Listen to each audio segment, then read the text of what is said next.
The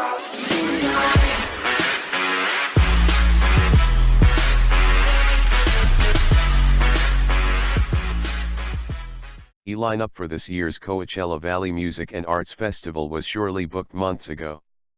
But there's a prescience in its choice of headliners, two radical, inventive black artists at the peak of their powers and influence, as well as an English rock band devoted to re-invention and melancholy. Private pain, public resilience, and music that feels necessary and new, this is the Coachella lineup we all need right now. It may not feel like an especially progressive move to book Beyoncé. She was, after all, a consensus pick for 2016's Album of the Year and a touring titan like few other contemporaries. Only Adele would have been as obvious a choice for a pop-leaning headliner. But when a festival famous for its white guy rock headliners picks music's most visible black woman to lead a new charge, that's important. Beyoncé is the fest's first female solo headliner since Björk in 2007, and its first woman of color solo headliner to date. M.I.A. was second on the bill in 2009, and Arcade Fire is co-fronted by the Haitian-Canadian Régine Chassagne. Women have played some of the fest's most meaningful mainstage sets. M.I.A's video-misdirecting set was the toast of last year. Perhaps it's telling that it took an artist of Beyoncé's caliber to finally get a woman atop the bill again.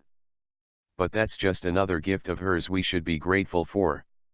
Beyoncé's touring production and strict focus on perfection often keep her off the festival circuit.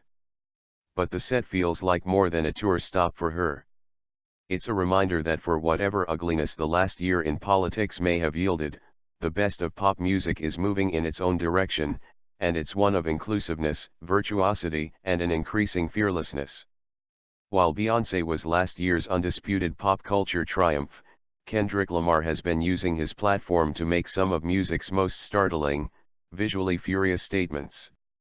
His 2016 Grammys showcase emerging shackled in a chain gang, departing over an image of Africa overlaid with the word Compton was the best thing on the Grammys in years, and all the more important for its political urgency. Same goes for his BET Awards appearance, where he and Beyoncé stomped through freedom in a field of fire and water.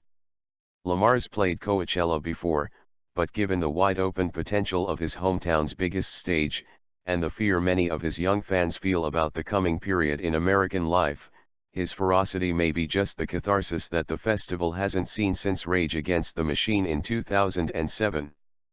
Even Radiohead, a multi-time headliner and one of the few rock bands that can credibly compete now in the strange sonic arenas of hip-hop and R&B, carved out new room in its sound to tackle this modern isolation.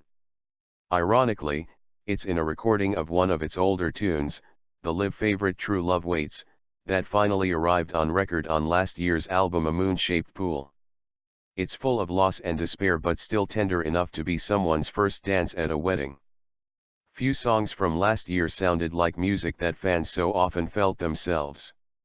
Fans come to Coachella to see friends and favorites and to have a weekend, or two, of respite from the world. They'll get that again this year, but they'll also, at least in the festival's headliners, be getting the best that music has to give now, as artists try to imagine a better world than the one that's been given. If you like this video, please leave a like and subscribe.